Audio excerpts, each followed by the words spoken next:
It's the Opperman Report. And now, here is investigator Ed Opperman.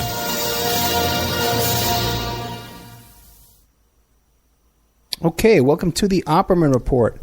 I'm your host, private investigator Ed Opperman. We've got a really important show for you today.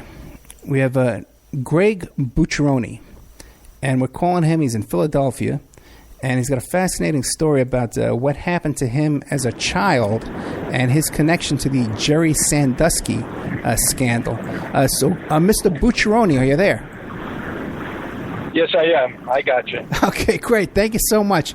Tell us about yourself. Who is Greg Bucceroni? Well, who I am today is I work for the city of Philadelphia, working with youth violence prevention, promoting neighborhood watch programs, and getting people involved in reporting quality of life concerns via the Philadelphia has a 311 program. So I do that for the city. I'm a community activist that advocates for victims of crime, and I work with at-risk kids, trying to get them on the straight and narrow path and staying out of trouble. That's who I am today. Who I was in the 70s and 80s, pretty much in the 70s and early 80s, I was a poster child for juvenile delinquency, crime, and probably everything a kid shouldn't be doing. And but I evolved. I had good mentors, and I evolved into the person I am today, which is a law-abiding citizen. You're some kind of like a peace officer, right? Like an unarmed cop, right? No, not today, no. Okay. Today, what I do is I work for the city. It's an anti-violence program, anti-crime program. I was a police officer for a lot of years when I got out the Army, but that's not really my cup of tea. I'm more of a advocating for victims of crime, working with troubled kids, and getting people to improve the quality of life in their neighborhoods and reduce crime and things of that nature. So I was more of an activist than I was a police officer. Gotcha. So, I've been there, done that. It's not really who I am. So I'm more of someone who goes out there, works with the city. We do partner with law enforcement officials and reducing crime and improving community safety, but I'm not a peace officer. So in the 70s and 80s, when you were like a wild kid, I guess you were about from 15 to 20, right? No, actually, I started crime probably at 9 and 10 years old. And then things just escalated from there, and they kind of, took it until I got to the age of 18.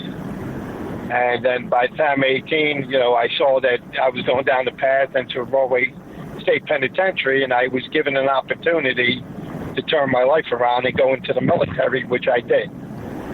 And when I got out of the military, I came out with an honorable discharge, and they expunged my juvenile record, which was pretty heavy at the time. What kind of charges did you have as a juvenile? Anything from shoplifting all the way up to theft of auto, violence, vandalism, commercial burglaries, terroristic threats, a variety of things, thefts. And so what do you think? Associated with organized crime. And what is it that makes you think that got you involved in that kind of life? Well, when I was a kid, meaning pre-adolescent, my dad was in my life, my mom, we were kind of a middle-class family, and then at some point, my dad divorced my mom, and I wind up, my mom had to work 2 jobs, and my dad was, paying child support, but it wasn't that much. So my older sister had to babysit us, and we struggled in poverty with welfare and everything from a single-parent household. And before I know it, there was other criminal types, juvenile and adult, that, said, look, you kids can make some money this way. And at first it was just doing petty crimes, petty commercial burglaries, running numbers, committing petty thefts for organized crime figures and running errands. And then the more I got older, the kind of things escalated from there. Okay, so organized crime figures in the 70s and the 80s, who are we talking about? Like Little Nicky Scarfo? Philadelphia, it all started... Well, in Philadelphia, what happened was my uncle Dan Bucceroni, who was ranked number 4 in the heavyweight division back in the 50s under Rocky Marciano, the last name Bucceroni, his name was Dan Bucceroni. He was very popular with a lot of mobsters. So when people found out that my last name was Bucceroni, at first there was two mobsters in Philadelphia. One's name was Harry Riccabini, and the other one was Angelo Bruno, who were very friendly with my uncle. Back then in the 50s, I guess there was one heavyweight champion, and the mob ran the boxing game, and so anybody who was ranked as anybody in the boxing game, you had to go through mobsters, and especially a guy that's Italian. A lot of mobsters know each other, and that's how it worked. So they had me running small errands. I was back in probably 1975, and I got myself in a variety of trouble that way. Truancy, police bang on the door, bring me home for commercial thefts, commercial burglaries, I got myself in a lot of trouble there. Okay. And what about drugs and alcohol? Did you have a problem with that? Not at first, no. We'd have a little sip of beer. Probably in 1975, I was probably 10 years old. So, they give you a little beer here and there, nothing big. I didn't really smoke cigarettes at the time. I was just too little, but I would drink a little beer, trying to be cool, maybe pretend like I was smoking cigarettes, trying to be cool with the other kids with issues. But at that age, no. But as 1975 goes into 1976, what happened was the Philadelphia has what's called a Department of Human Services, which is pretty much child protection. So it's like a child protection agencies for the county. Sure. And so my mom, these workers, these child youth advocates or child protection advocates for the city of Philadelphia were going up and, for the most part, just telling my mom that, that I could be adjudicated to a placement center in Philadelphia because I'm missing school, I'm hanging with the wrong crowd. I've been taken to the police station a lot, but my mom had to come pick me up. And they thought this was not the direction of a kid should go. And in 1975, going into 1976, what happened was that's when they kind of put me into this program called the South Philadelphia Boys Club, which was where I first started getting involved in human trafficking. This was like a foster care, like a group home kind of situation? No. It wasn't foster care at all. What it was a program for the, during the summertime and after school program for at-risk boys that were that came from broken households and were in and out of trouble and everything. So it was kind of a program for these at-risk boys to stay out of trouble. And so that's what I got involved in with that right there. And that was in 1975 going into 76. I think at the time I was probably 11 years old. Now, is this the kind of thing where it was like a community center in the neighborhood, or they took you on a bus and took you out to the No. This was in the neighborhood. Okay. This was in South Philadelphia. It was called the South Philadelphia Boys Club. I lived in South Philadelphia, and a lot of the troubled boys that were the equivalent of poster children for juvenile delinquency were adjudicated, or you go there, or your kid's going to be put into a placement center and taken away from your foster care. So this was an alternative to that. And that's when I was introduced to two pedophiles. One was named Ed Savitz, and the other one was named Sam Rappaport. And they were multi-millionaire, politically connected philanthropists that because these programs are all nonprofits. Right. So for nonprofits to succeed, you have to have money and people backing these nonprofits to take kids to trips and things of that nature. Pay for food, trips, staff, administrative costs. So philanthropy generates money to pay all these bills, to take these kids out and give them a better experience. And unfortunately, in my case, two of the philanthropists that were involved in the South Philadelphia Boys Club were pedophiles.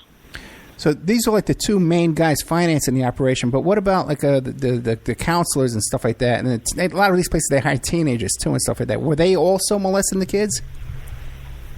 No. A lot of the people there, when I first got involved, there was rumors. When I first started going there was rumors, that, if you need some money or you need sneakers or something, that, this guy, we knew Sam Rappaport or Sam, and then Ed Savage, where all the kids knew him as Fast Eddie. Mm.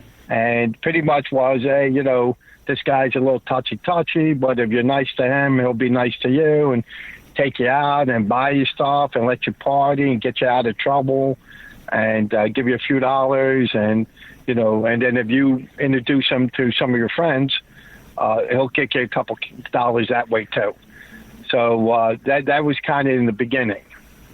So this is like the word amongst the kids there. And did they come right out and say, hey, you have to have sex with them or you had to fool around with them? No, they didn't come up and they didn't approach me at all at first, other than, this is Mr. Savage, this is Mr. Rappaport, and these are, I didn't know what a philanthropist was, but that's how they were introduced to us, and that they donate money very generously towards the South Philly Boys Club so that we can have a better life. But then there was rumors, because then what happened was I'm a troubled kid, and they're mixing you with other troubled kids. And so then I started smoking marijuana and drinking alcohol a little bit more heavier. And the kids, kids talk. Yeah. And they were like, the guy's a fag, this and that. So I was like, so a couple times they invited me to parties. I said, now at the time, I believe I'm 11 years old. So I said, look, I'm a street tough kid, and I am at the time, I was a general practitioner of juvenile-related crime. That's how I put it, because I mean, we committed crimes. We shoplifted, we stole cars. Now, adults were helping us do this. We sold counterfeit food stamps. We vandalized people's properties. They owed money to the mob for loan sharking or gambling. So we did a lot of things. But so when these guys came up and would tell me about all this other stuff, at first I was kind of, well, I'm not gay, so I'm not going to do that crap. And so they said, no, don't think of it that way. And what happens in Vegas, they used other kids to approach us. They never approached us. Right. And so the other kids would kind of come up and say, look, there's going to be a party. And I said, yeah, but these guys are fags. I don't want to go there because I'm hearing rumors from other kids. And they said, no, everything's cool. And I remember the first incident, I believe it was 75 or 76. And when I go there, for the most part, it's a party in Northeast Philadelphia, and there's a pool, and we get there, and there's weed and alcohol, and they're having pornography, and they got older girls that what my guess were stripper types, and they're topless in the pool, and so we're eating food and drinking alcohol and watching porn, and I'm being stimulated, and so my friends tell me, come on, let's go in the pool and get a skinny dip. Now, 11 years old, I'm real nervous with a girl. So I get in there because of peer pressure, and I'm under the influence of porn and marijuana and alcohol. I get in there, and then we're just kind of wrestling around, and the girls are, naked, and we're naked. Then these guys get in the pool with us, and they get naked. And then they start wrestling with us. And, even though I was under the influence of alcohol and marijuana, I knew that, this is not a natural act, and I was a little nervous. So I told the kids, look, man, these fags are in the pool. They're kind of rubbing their penis against us and all. And they're like, no, it's all cool, man. They're just horse playing. It's just wrestling. I said, yeah, but the guy's got like a boner and he's rubbing it against me and I feel uncomfortable. They said, no, just be cool, man. Don't be a party pooper.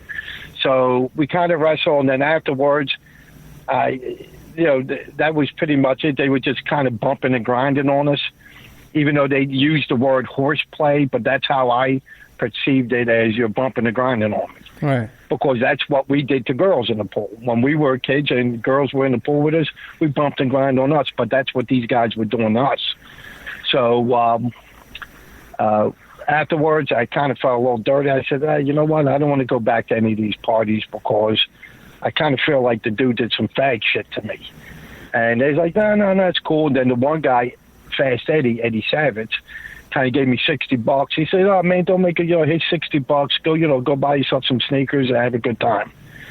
And so I said, I'll never do that stuff again. But, what happens is you're poor, you're living in poverty, and all these kids are going to places and getting sneakers and partying, getting nice clothes. So I decided to do it again. And then one time turned into 2 times, then wind up turning into hundreds of times. And that's how I started in this. Now, the kids knew, and these 2 guys, Eddie and Sam, they knew. But what about the other administrators at the boys at the youth center? Were they involved too? Did they know what was going on? I can't tell you what they knew or didn't know. Okay. I know that they were not involved in any of these. Like when we were at the sites doing official things with the South Philly Boys Club, none of that was going on. Right. It's when they say, well, listen, like they would take us down to Washington, D.C. for a trip to see, official monuments and stuff like that.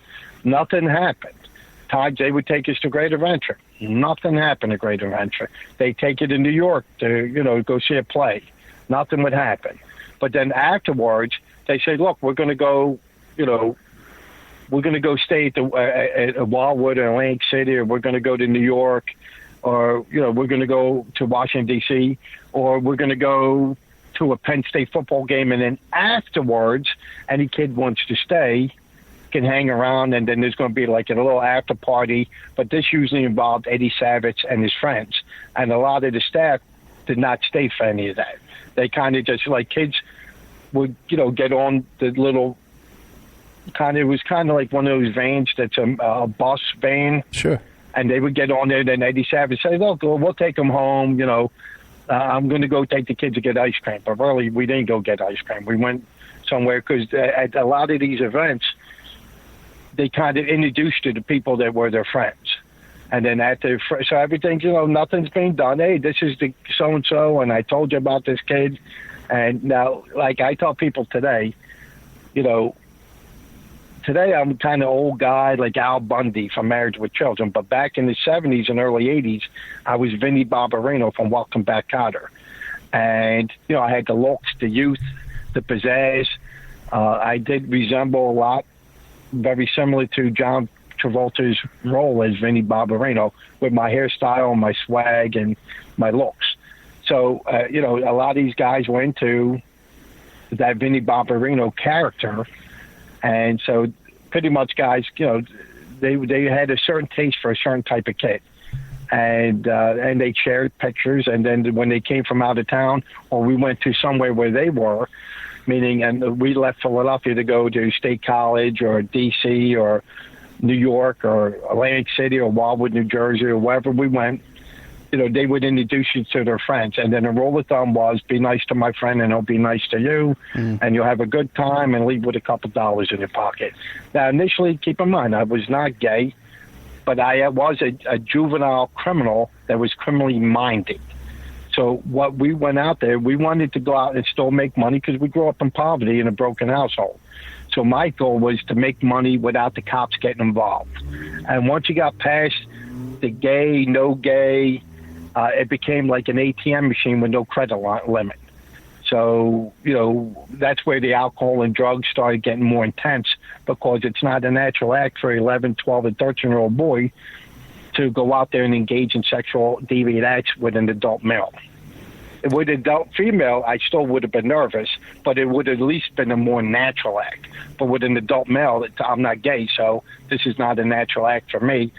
So that's where they start giving you downers and giving you like antidepressants, and then while you're kind of delusional, you're out there making money. And then the more you did it, the dirtier it felt, and then the more drugs you did to kind of try to kill that dirtiness feeling that you felt for doing such things. Now, what about, did you ever confide in your brothers and your sisters or your mother? No, absolutely not, because that was not, keep in mind, 70s and 80s, if you grew up in a tough inner city neighborhood, whether it was New York, Philadelphia, Baltimore, wherever, and you came from the streets and you got a reputation of being kind of a street tough kid that commits crime and hangs with adult criminals, and they found out you were doing that, you were considered a fag. And considered a fag on the street in the neighborhood that's not forgiven for regular street tough guys. It would have been like the vultures coming in and wolves attacking the prey, because they would have seen that as a sign of weakness. So I kept it to myself. There was rumors going out there that my brother or my uncle would find out, and I would deny it. I blame it on the other kids. And I would tell them, listen, I ain't no fag. I stopped at a party. The fag was there. This guy was there. But they were doing stuff. It wasn't me. I just happened to be there. Yeah, I understand. Of course, I was doing it. I'm 55 years old, so I know the time period you're talking about. And I grew up in the Bronx. So I know exactly what you're talking about. Now, but your uncles and stuff like that, they did notice a change in you. They said, hey, something's wrong with my nephew. Well, here's the thing. They knew that I was hanging with adult criminal types and juvenile delinquent types. Right. They knew all this. So it's not a shocker that as I get older, hanging with these adult criminal types, because the adult criminal types wasn't just organized crime figures. Like at first it started out with guys in Philly, then it wound up guys in Jersey and New York. Right. But they knew that I was hanging around with people I shouldn't have been hanging around, juveniles and adult, because there was like drug dealers and there was dirty cops and there was guys involved in motorcycle gangs. So my thing is that any type of way I can make money, I'm going to make money. And I remember that one of the New York mobsters that I associated with was an individual named Jimmy Burke. And you probably remember Jimmy Burke from the movie Goodfellas, portrayed by Robert De Niro. And he was an Irish gangster associated with the Lucchese crime family. You were from the Bronx, right? Yeah. So he was out of Queens, but he kind of ran different vices at different areas in New York. And and here's a guy that if he needed, I remember the couple times that I traveled to Queens, one of the scams he had was the coupon fraud. Another thing was if people owed money, coupon fraud pretty much is the Sunday papers have the coupons in the center. Okay. For the Sunday papers, and they had the delivery boys, and they used to have the honor system. So on they would drop off like 500 papers for Sunday, the newspaper boy to go pick up and deliver it throughout the neighborhood. So these guys, the union newspaper guys that were delivering this, owed money for loan shark and their gambling debts. So what they did is they told Jimmy Burke and Henry Hill and the rest of them that we're going to, these are where we're dropping them off and what time we're dropping them off. And then we'd follow with a U-Haul truck, an old U-Haul truck. And then as they dumped them off, we loaded them up. And then we took them to a isolated area, threw the papers out, and kept the coupon sections of the Sunday paper. And we got, I think at the time we got 20, 25 cents a paper. And I never knew what they did with that, but they wanted the coupons. And money's money, and this is one of the avenues we did in making money. And it turned out later on in the 80s, when I came out off active duty in the Army, there was a mob trial in New York, and they talked about coupon fraud. And here the coupon fraud is, all these things you go to a supermarket or corner grocery store to get a store credit on some merchandise. And here they were making millions of dollars a year off this. Who would have figured that out? And like Jimmy Burke, another thing, if someone owed him money, he'd tell us to go into the house and break in the house and steal their animal, usually a dog or cat, depending on And we were like, well, I was a pet lover. So I kind of felt uncomfortable. My money was money. And the reason I said, well, why don't we just beat the hell out of the guy that owes you the money? He says, nah, because the guy ain't going to pay. I said, well, let's go threaten his family. They said, nah. Sometimes people love their pets more than they love their old ladies. So you go out and kidnap the dog, and I could, believe it or not, people love their animals more than they love. So if you threaten the guy's wife, the guy owed you money for bookmaking and loan sharking, and you threaten his old lady, you threaten him, maybe he pays you, maybe he doesn't. But if he loves his dog and you kidnap the dog and Jimmy's going to cut the dog's head off or send the dog back to him in pieces, the guy would come out and find money. It's funny, but, that's the way Jimmy Burke was. It's funny you mention it. Because when I was on Staten Island, I remember we had this guy, I moved from the Bronx to Staten Island, and this guy owed money for gambling. And first they broke his leg, right? And, we'd see him walk with the crutches, with a broken leg with a cast. And then like a week later, they broke his arm. But then they couldn't break it. They ran out of stuff to break on the guy. There was nothing left to go after, So, and he wasn't paying the money. So what are you going to do now? Well, this is where the guy was an animal lover. We go into his backyard or break into his house and steal his animal. Right. And this was just another avenue. But these are some of the crimes I was involved in. But this draws the attention of the police department, where hanging with Eddie Savage and Sam Rappaport and some of these other guys as things evolved did not bring the attention of the police department. So we made a lot of money without worrying about the cops looking for us. So it just became, once you got past the gay, no gay, it became a way to make, for runaway kids or troubled kids that come from poverty, to make a party lifestyle and make as much money as you want. You could, if you wanted to go out 7 days a week, 24 hours a day, you could. And what I say, I call it the ATM syndrome, meaning you could go out and get between $20 and $100 each time you did it. And then when you blew that, you just go back out and hit it again. And when you blow that money, you go back out and do it again. And so you're from New York. Atlantic City in the late 70s, the casinos come in. And the first casino was Resorts. And I remember that was, I believe, 78. And so Eddie Savage, or Fast Eddie, he says, look, you kids want to go down to casinos, and I'll put you up in one of these motels on the Black Horse Pike. So we're like, yeah, you're going to put us up and give us money and we can party, and then you're going to tell my mom, because this is all through the South Philly Boys Club. So whatever this guy said, my mom thought was in my best interest. So they said, look, we're going to take him for the summer and keep him out. And my mom was stressed out because we were all kind of kids with challenges in the household. Some of us had more challenges than others. Right. So my mom saw this as an opportunity to give her a break. My mom was trying to, date men, and we were in the way.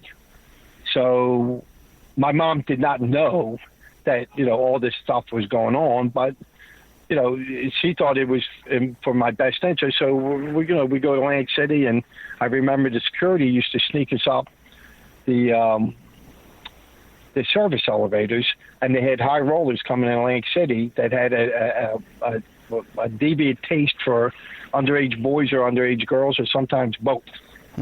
So we kind of did what we did, and that became another avenue of making money. And then how did the child porn get come about, the pornography? Well, Sam Rappaport, Eddie Savage, and a lot of these guys like to take pictures of their deviant activities with the different boys. So they were involved in taking pictures, and at the time they were using a kind of a film thing, but it was either it was like that 8mm or 16mm film. Gotcha.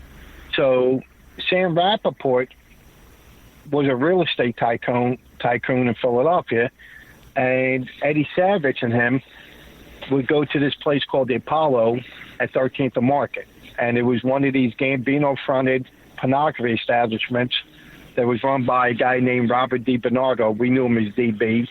And Richie Bassiano. You may remember Richie Bassiano was always dubbed the king of porn in New York in Times Square. So what happened was these guys liked to take, they cherished these pictures, high-quality pictures or film. And so Sam Rappaport owned the real estate buildings that these Gambino pornography establishments in Times Square, Atlantic City, or Philadelphia were located in. It was kind of a collaboration of criminal minds. And so they took pictures, and then they would go to this porno place because they couldn't go to a legitimate mom-and-pop location because as you're developing this film, you're going to see what's on it. And, maybe you go to the cops, maybe you don't. But when you go to these Gambino-fronted pornography establishments, no one's going to go to the cops. You pay whatever it is, and they'll produce it, duplicate it, whatever. And that's how they got involved in porn. But they cherished this porn.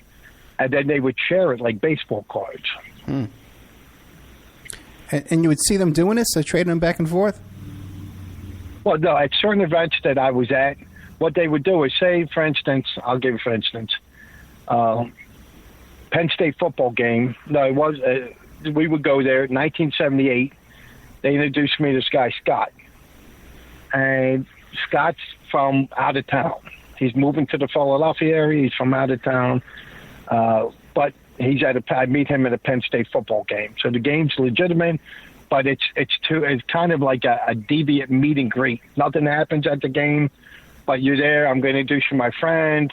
Then we're going to go back to Philadelphia and have a good time afterwards.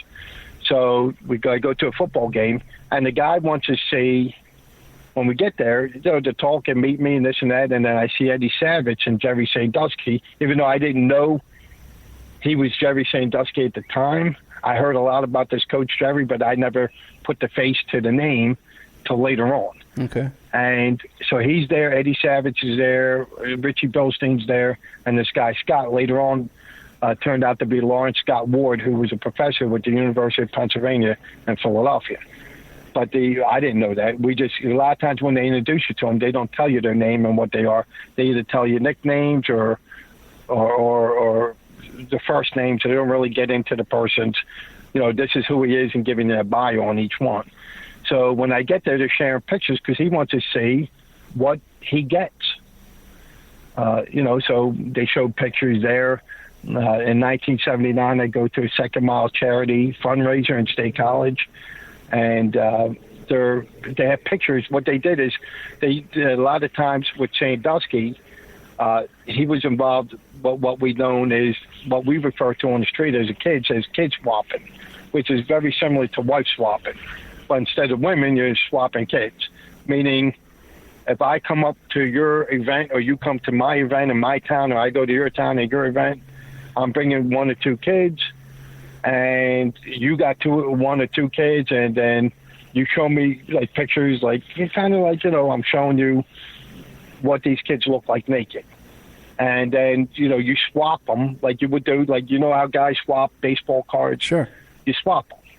These guys cherish these pictures. And then, they introduce you, and then after whatever event, you went somewhere else and you did the DVD of that.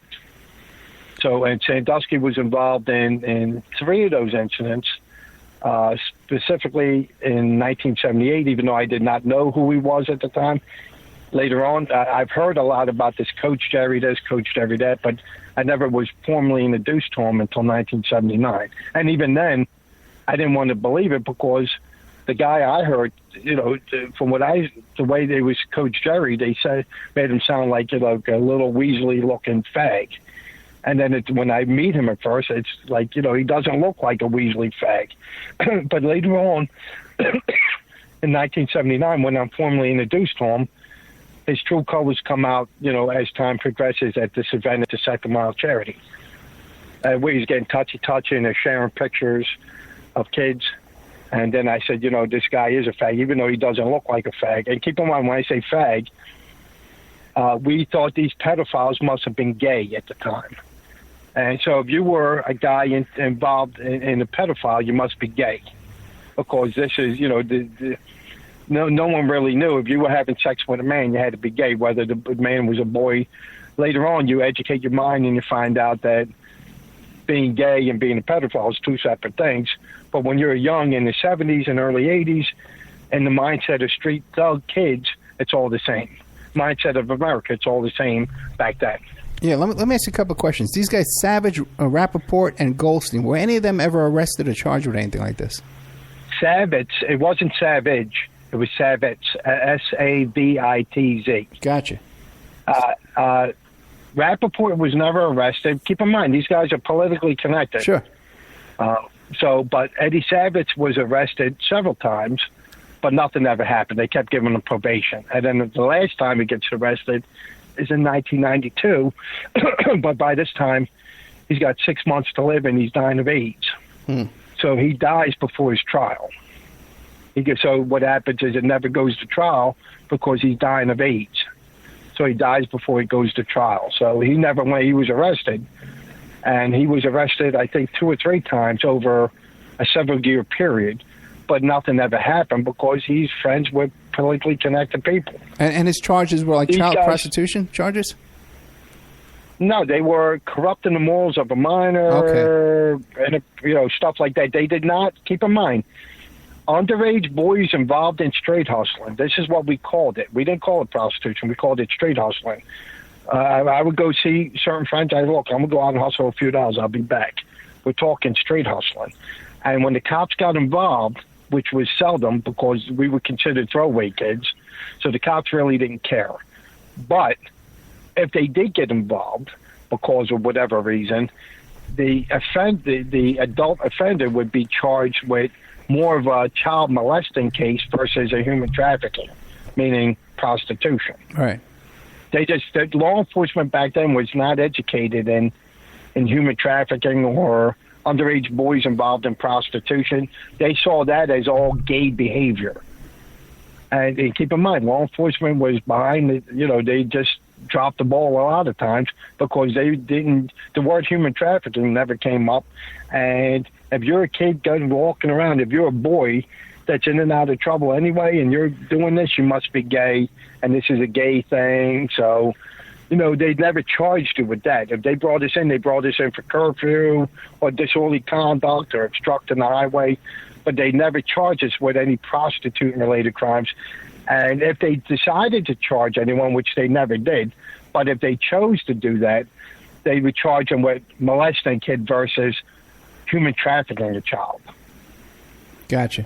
Now, did you actually have physical contact with Sandusky? There was 2 separate times, one in 1979 and one time 1980. And these were both during a Second Mile charity fundraiser in State College. And what I'll say is I was brought up there both times to sexually engage him afterwards at some local motel, but it never happened. Because the first time I go up there, Sandusky schmoozing people to donate money towards his charity. So Eddie Savage was a Fast Eddie, as we know him, if he said, look, we're going to do this at 5 and be done by 6 because I got to head back to Philadelphia to run my company, he was very particular on the times that he had to do it. Where Sandusky was more schmoozing, and so when it got past 5 o'clock and Sandusky was schmoozing other people, the DVX, meaning kind of oral sex and wrestling naked in the bed in the local motel, never happened. But what did happen was they brought me up there with the understanding this is going to happen. They brought me from New Jersey. At the time, I was living in Blackwood, New Jersey. And so they brought me to State College, and then he kind of groped me. He shared new photos. He sexually solicited me, but that's all he did. Then the second time, in 1980, when I go up there, this is the rain check for the 1979. He wanted a rain check. So in 1980, he bring me back at a separate Second Mile charity fundraiser.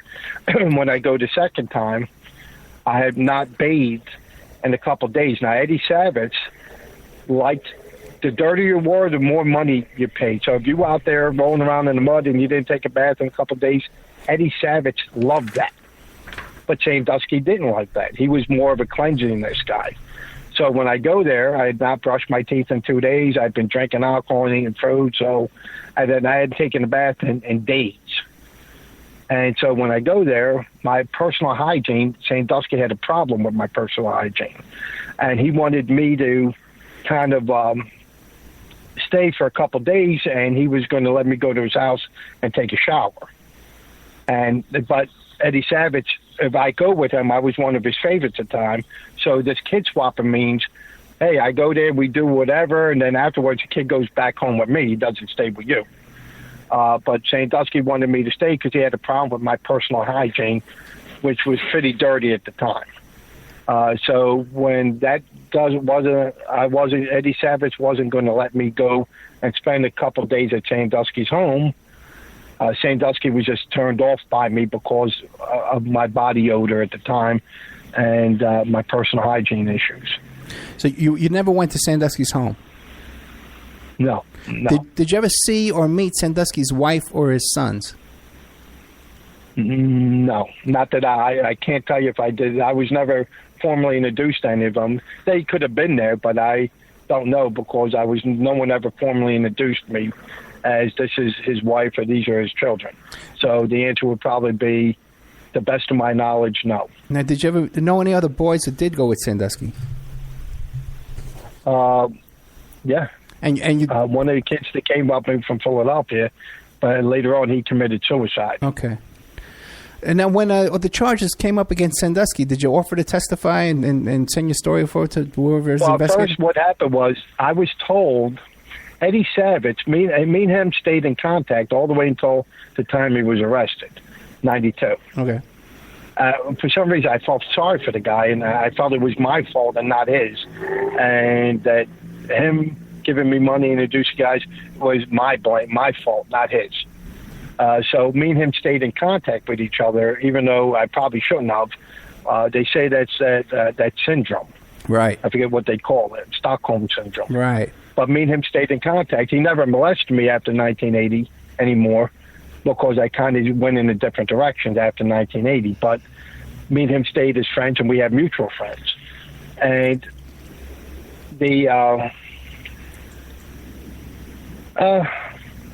I never got as far as that. What was the question? Clearly, so I answered it correctly. That if you ever offered to testify against Sandusky. In 2011, when the case came, Eddie Savage told me that Sandusky died of cancer back in the late 80s. Okay. So I didn't pursue him because I kind of buried that life and moved forward in my own life, and I was ashamed of that, so I buried it. So in 2011, I'm at this local restaurant, and it goes Penn State and Sandusky. Now Sandusky is much older now. And I looked, I said, son of a bitch, that son of a bitch is still alive. They told me he died of cancer. So he's still alive. So I went through all kinds of behavior things because now it kind of opened up an old wound that never healed. And so I didn't know what to do because who would believe you? And then how do you go out and talk about this stuff? Because now, I moved on in life. People didn't know about it. A lot of people didn't know about my past, including my family, and I have children. So I'm like, I want to do something, but I don't want to do nothing because I don't want people to know my past. And then if I do it, I'm going to have to talk. So at the time, I'm going through all kinds of emotional turmoil. And the only agency in Philadelphia at the time that could help me was a place called Women Organized Against Rape. And I can tell you this, the hardest thing for a street tough guy to do is to admit to a bunch of women or anybody that they were a victim of rape from another male. Because it's just street tough guys don't talk about that. Sure. That's a sign of weakness. So I went to this Women Organized Against Rape several times, but I turned away because rape is a strong word because no guy wants to admit that he was raped by another guy. So I went there, then I cowered out, then I went there, and then I was going through emotional turmoil, and I said, I got to do something because I'm losing control, and I'm thinking of killing someone. So I eventually get the courage and go in, and they start talking to me, and then, I'm kind of opening up a big wound that is very painful emotionally to talk about. And then at some point, I reach out to law enforcement, and and they interviewed me several times, and I tell them, but they kept telling me statute of limitations. So, and then ironically, I at the time I was volunteering as a part-time employee with the Philadelphia District Attorney's Office. So Joe McGettigan, who I did know with the Philadelphia District Attorney's Office, he left the District Attorney's Office and went to work for the Pennsylvania Attorney General's Office. So I reached out to him because I heard that he was the prosecutor. Me and him knew each other through the Philadelphia District Attorney's Office. So I reached out to him, and we have a conversation on the phone, and I tell him what happened. And so he tells me, he says, well, I can't use you. If you tell me you out there doing all this, the statute of limitations, I can't use you. And he says, but if you told me a story that Sandusky molested you on Penn State campus and Joe Paterno knew about it, and when he said molesting, he means more than just groping you, right, or coercing with you or grooming you. He actually performed either oral or some type of sexual contact at that level. And it happened on Penn State campus, and Joe, somehow you believe Joe Paterno knew about it, then we'll use you during the trial. And then after the trial, there'll be a lot of civil attorneys very interested in you and representing you if you get where I'm going. So I said, well, he never did any of that, and none of that happened on Penn State campus. And as far as I know, Joe Paterno don't know anything from it. So he tells me again, he says, listen, I can't use you for what you're saying because of statute of limitations, but I can use you for the trial. It was him and a guy named Frank Trina, who was the second prosecutor, and they got me on the conference call. I'm calling them from Philadelphia, and they're in State College working for the Pennsylvania Attorney General's office. And Joe McGettigan says again, hey, if you tell me in your story that you're going to make allegations that Sandusky molested you and oral sex or something to that nature on Penn State campus, and Joe Paterno knew, I'll use you during the trial. And when I told him, listen, that's a lie, I'd be lying to you. So Joe McGettigan, the prosecutor, got frustrated, and he told me, well, look, I can't help you, sorry that happened to you, and he cut the conversation short. And that was that.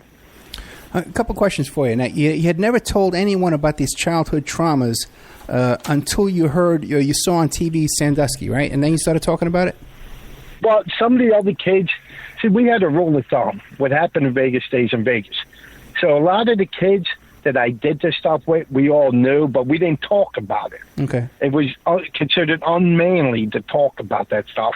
So you just kind of say, well, you know what? I ain't going to talk about this stuff no more. It happened. Let's get past it and man up because we're not fags. So we kind of buried it. And then, after 1980, I distanced myself from a lot of these kids who then later on became young adults and addicted to drugs and alcohol and, other things. So I kind of, as I was changing my life, I stayed away from these negative influences that knew about it. And then as far as my new friends, I didn't talk about that because that would mean you're gay.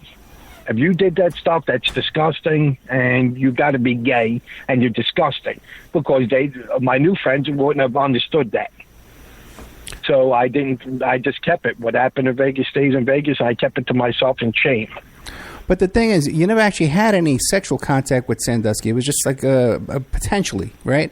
What was it that traumatized? Kind of the groping me was kind of coming to fill me up and going up my thigh to see where my penis. No, listen, I'm not going to go for that either. I know what you're saying. All that's kind of sexual offenses, and him looking at new pictures of me, and then kind of coercing me and all that.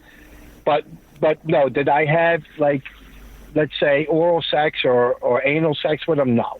See, but my question is then why was it when you were in the diner there or the restaurant and you saw him on TV? Why was that so pivotal? Why was that so such a movement? You know what I mean? So important that you decided, well, I got to tell everybody. I'll tell you why. Yeah. In 1978, Lawrence Scott Ward, we knew him as Scott. That was an incident where I didn't know what Sandusky looked at the time. I couldn't put the face to the name. Right. In 1978, when Eddie Savage takes me to a Penn State football game, they introduced me to an out-of-town guest that's moving to the Philadelphia area named Scott. That later on turns out to be Lawrence Scott Ward from the University of Pennsylvania. But I get later on, the guy wants to have anal sex, and I said, absolutely not, I don't do that. I'll do other things, but I won't do that. So that 1978 thing, as I go back to Philadelphia, and I say, we go to this a hotel that Sam Rappaport owned in the neighborhood section of Philadelphia called the Park and Spruce Hotel. And this was at 13th and Spruce. So I get there, and this guy wants to keep having anal sex, and I avoid him because I don't want to do that. I don't do that. So what he does is he drugs me. He somehow gets some kid to slip me something. I pass out. And in 1978, the guy rapes me. And I wake up in a different room with rectal trauma. That's all I'm going to tell you. Right, so that's why you were so traumatized when you saw Sandusky on TV. And then he did it again in 1978, again. Right. And that kicked off the trauma because later on, the guy that was standing there that was sharing and looking at these new photos was Jerry Sandusky was with him. I didn't know that was Sandusky at the time. I got you. Later in 79, I get this is. Then I put one and one together. This is the guy that was there. And that was very traumatizing and very upset emotionally for me. But they told me that Scott Ward got locked up in the 90s, so he was serving a life prison. And they told me Richie Bilstein died of cancer, Eddie Savage died of AIDS, and the only other person that was left there at that time was in the introduction sharing nude photos of me was Jerry Sandusky. He's the last one that is still alive and still in general population, meaning on the street. Now, so that was very emotional for me, and that kind of put me into emotional turmoil. Okay, that makes sense. That makes sense now, okay? And now I understand. Now, since you've come forward and you've been public with this story, have you heard from anybody else that's involved in this whole scene, maybe old friends of yours or other victimizers or anything like that, some of these strippers in the pool? Anybody else come forward? Well, the strippers in the pool, we didn't know who they were. They were just strippers at these. Right. They were these go-go girls that danced at these porno places owned by Richie Bassiano. So... But I mean, now that you've come forward, have any of them... We didn't know them. No. But now, since your story is so public, have any of them contacted you and say, hey, I remember this kid in the pool. I was one of the strippers. There was other kids that were involved with me. Right. And I reached out to them, or they reached out to me. And they were terrified that I was going to mention their name publicly. Gotcha. So they didn't come to support me. They came to say, keep their name out. And this is the exact words they say. Don't mention my fucking name. Keep my name out of your fucking mouth. If you want to tell everyone you were a fag, you go tell them. But don't fucking mention my fucking name. Okay, or something to that effect. We got to use this on the air, so watch the language. But now, one more question, too, now. Now that Sandusky's in prison now, have you tried to contact him? Because he's so sloppy and stuff like that. When you hear these interviews, they actually asked him one time if you were sexually attracted to young boys, and he was sitting there, thinking it over. Have you tried to contact him and maybe get him to say something, admit something? I reached out to his attorney. Okay. But apparently the attorney don't want nothing to do with that. I got to be careful because I start acting out emotionally. So right. I try to, to me, let's just say that. I don't want to, what am I going to say to the guy? That I want to kill you? Yeah. You ruined my life. My friend committed suicide. What am I going to say to you? Did you cause my friend's death? So, I reached out to his attorney, but the attorney looks like Sandusky didn't want to talk to me, and I don't really want to talk. I mean, what am I going to say to the guy? That, if you're on the street, I'm going to kill you? Yeah, I got you. Now, well, let me ask you a question. So I got to be careful. We only got a few minutes left. What do you want to leave us with? Well, what I'm doing now is raising awareness to, how these guys get together with these nonprofit agencies supposed to be looking out for kids, and how they get street tough boys to get involved in sex trafficking, especially street tough boys. So I try to raise awareness. This is a problem in America. It's a problem internationally. And and a lot of kids, a lot of people say, well, how can street tough boys be involved in this type of stuff? They're not gay and they're street tough. How could they allow a guy to do these things? And bottom line, it comes up to dollars and cents. And when you're a kid and you're living in poverty and you don't know if you haven't had a hot meal or you got scroungy clothes, sometimes it becomes a method of survival. So what I do is we try to raise awareness of how runaway boys or troubled boys get involved in human trafficking. So because a lot of people, because the Sandusky victims, during the trial, many of them did not tell the entire truth. They said, oh, he molested me, did that. But a lot of these kids knew that, hey, you hang with this guy, he'll give you some money, let you party, give you special gifts and privileges. So I try to raise awareness to parents and other law enforcement officials and child advocates on the reality of how these guys get these runaway kids, especially underage boys, to become involved in prostitution or better yet known as human trafficking. Now, Greg, if someone wants to get a hold of you, they want to talk to you, do you have a website or something like that? Now you can reach me out on Facebook. I'm on Greg Bucceroni on Facebook, Greg Bucceroni on Twitter. Greg, thank you so much, my friend. I really appreciate this. If anything new comes up, get a hold of me. We'll put you right on the air, okay? I got you, guy. You take care. Thank you. Okay, they got Greg Bucceroni, man. The fascinating story, I tell you. And I got a ring of truth there, man. The only thing I was concerned about is when he said that suddenly he was all upset in that diner when he heard this thing, and then he explained that. So I got to tell you something. I'm really impressed with this guy's story. Greg Bucceroni. You can find him on Facebook. Bucceroni. Greg Bucceroni. If you have trouble finding him, get a hold of me, and I'll put you in contact with him.